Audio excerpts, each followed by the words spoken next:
안녕하세요. 타로 알려주는 남자입니다.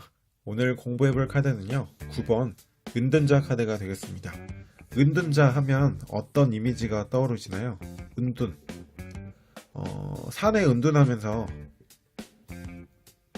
어떤 자기의 어떤 내면 성찰하기도 하고, 어떤 돌을 닦는 도인의 이미지가 있는데, 이렇게 공부를 하시면 조금 이해가 어렵잖아요. 쉽게 설명하면, 돌을 닦는다는 거는 자기가 닦고 싶은 그 도의 전문적인 분야가 있는 거거든요. 그래서 자기의 분야, 자기의 세계가 있다거나 아니면 자기가 보고 싶은 것만 본다거나 아니면 자기가 좋아하는 분야가 있다거나 그래서 은둔자라는 거는 자기의 어떤 세계가 있는 거예요. 자기만의 세상. 그래서 뭐 긍정적인 의미로 얘기 드리면 철학자도 될 수 있겠지만 나쁜 의미로 어떤 극단적인 예를 들어보면 자기가 좋아하는 게임이 있어가지고 거기에 막 몰두하는 이런 사람을 의미하기도 하는 거죠. 자기의 세계와 자기만의 어떤 세상과 분야가 있어서 거기에 되게 몰두하는 성찰하는 이런 사람입니다. 그럼 숫자 9번은 여기다 왜 써놨냐면요. 우리는 흔히 숫자 10진법을 많이 쓰기 때문에 숫자 10이 완성의 의미가 있잖아요. 근데 타로 카드에서는 숫자 9번이 완성과 통합의 의미가 있고요. 숫자 10은 무슨 의미가 있는 거냐면 끝, 종료. 그래서 종료라는 거는 또 다른 새로운 시작을 내포하고 있는 숫자죠. 그래서 10은 끝과 종료라면 9는 완성의 의미가 있다. 그래서 은둔자를 그려놓은 이유는 내적인 성찰을 통해서 어떤 내면과 정신적인 완성을 이뤄내는 카드다. 그래서 그런 의미에서 은둔자와 숫자 9번이 이렇게 같이 함께 있는 이유가 되겠습니다. 제가 은둔자는 자기만의 세계와 자기만의 분야가 있고 거기에 전문성을 가진 사람일 수도 있지만 어떤 자기 분야에 빠져있는 몰두하는 이런 사람일 수 있다. 이렇게 카드의 의미를 말씀드렸는데요. 근데 실전에 들어가 보면 은둔자 카드가 긍정적인 의미보다는 부정적인 의미로 많이 나옵니다. 그래서 제가 왜 은둔자 카드는 항상 부정적인 의미로 많이 나오나 고민을 여러 해 동안 했었는데 그 이유를 생각해보니 요즘 사회는 모바일, 인터넷 그리고 여러분이 지금 보고 계시는 유튜브도 있고 세계의 모든 많은 사람들이 서로 교류하고 쉽게 정보를 공유하는 세상이잖아요. 그래서 그런 현대 사회에서 자기만의 분야만 가지고 어떤 그 분야를 고집하는 이런 다소 소통이 어려울 수 있는 이런 카드는 아무래도 실전에서 좀 부정적인 의미로 많이 나오지 않나 그런 생각이 듭니다. 지금부터 은둔자 카드가 실전에서 어떻게 나올 수 있는지에 대해서 알아보도록 하겠습니다. 은둔자가 실전에 나왔을 때는요, 얘가 등불을 비추고 있잖아요. 그래서 등불을 비추는 지역이 있고 여기 바라보지 못하는 지역이 있습니다. 그래서 등불이 비추는 지역 그리고 보지 못하는 지역 또는 보지 않으려고 하는 지역이 각각 무엇을 대변하느냐에 따라서 해석이 쉽게 될 수 있습니다. 예를 들어서 연애로 한번 예를 들어볼게요. 연애 만약에 이게 그 연애 상대방인데 이 사람이 자신의 어떤 게임이나 또는 자신의 일 때문에 애인의 어떤 그 마음을 돌아보지 못한다. 이렇게 소홀할 수 있다. 그럼 이건 뭘까요? 상대방을 좀 외롭게 할 수 있는 겁니다. 근데 만약에 이게 내가 등불을 비추고 바라보는 쪽이 나의 의견이고 여기 보지 못하는 지역이 상대방의 의견이다. 그러면 내가 보고 싶은 것만 보기 때문에 나의 의견만 계속 관철하는 게 되거든요.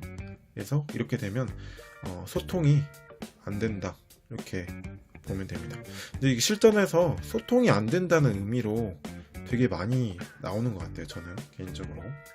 근데 만약에 이런 경우도 있을 수 있겠죠. 연애에서 만약에 내가 보려고 하는 지역이 나에 대한 마음, 상처다. 내가 보지 못하는 지역, 보지 않으려고 하는 쪽이 상대방을 위하는 마음 또는 좋아하는 마음이다. 이렇게 하면 이거는 뭘까요? 상처를 받아서 등이 또는 마음이 돌아섰다. 이렇게 볼 수가 있는 겁니다. 근데 또 이럴 수가 있습니다. 내가 빛을 비춰서 보는 지역이 연인끼리 다툰 거예요. 그래서 지금 내가 보지 못하는 지역 또는 보지 않으려고 하는 지역이 상대방과 대립하고 갈등하는 지역인데, 내가 대립과 갈등을 피해서 과거를 돌아보고 반성을 하고 있다. 그래서 좀 잘못을 뉘우치고 있다. 이렇게 생각해 볼 수도 있습니다. 은둔자가 사업이나 금전 부분에서는 어떻게 나올 수 있는지 알려드리도록 하겠습니다. 사업에서 보면 여기가 우리가 어두컴컴한 지역에서 등불을 비추고 그 앞을 계속 내딛잖아요, 발을. 그래서 앞을 갈지 말지 고민 중이다. 여기로 갈지 말지 고민 중이다. 그래서 이제 그 사업이 조금 정체기에 걸렸다거나 아니면 어떻게 해야 될지 모르겠는 상황일 때도 나올 수 있고요. 근데 이제 그 여기만 본다는 거는 그만큼 사업적으로 시야가 좁은 걸 의미합니다. 그래서 정보력이 떨어진다. 또는 주변 지인의 주변 사람의 조언을 보지 못한다. 또는 주변 환경을 정확히 모르잖아요. 자기가 보는 것만 보기 때문에 주변 상황이나 사업적인 환경을 잘 정확하게 판단을 하지 못하고 지금 일이 진행 중인 상황이다. 그 생각이 잘못됐다. 이렇게 나올 수도 있습니다. 또는 만약에 여기가 비추는 지역이 어떤 해답이 있는 지역이다. 근데 비출 때까지 시간이 오래 걸렸다. 이렇게 본다면 고민 끝에 어떤 해답을 얻었다.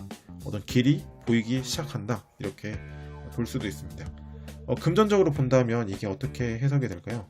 금전적으로 본다면 대체로 조금 부정적인 해석이 많이 나오는 것 같습니다. 왜냐하면 일부분밖에 보지 못하는 거잖아요. 그래서 수익이 나더라도 크지 않다.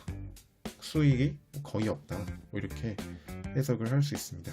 네, 지금까지는 은둔자가 비추는 지역과 보지 못하는 지역을 구분해서 각각 무엇을 대변하는가 여기에 이제 설명을 드렸는데요. 이렇게 볼 수도 있습니다. 그런 지역이 아니라 이렇게 한 곳만 바라보는 이 사람의 어떤 그 행위에 초점을 맞추면 어떤 사람의 성향으로서 해석이 될 수 있거든요.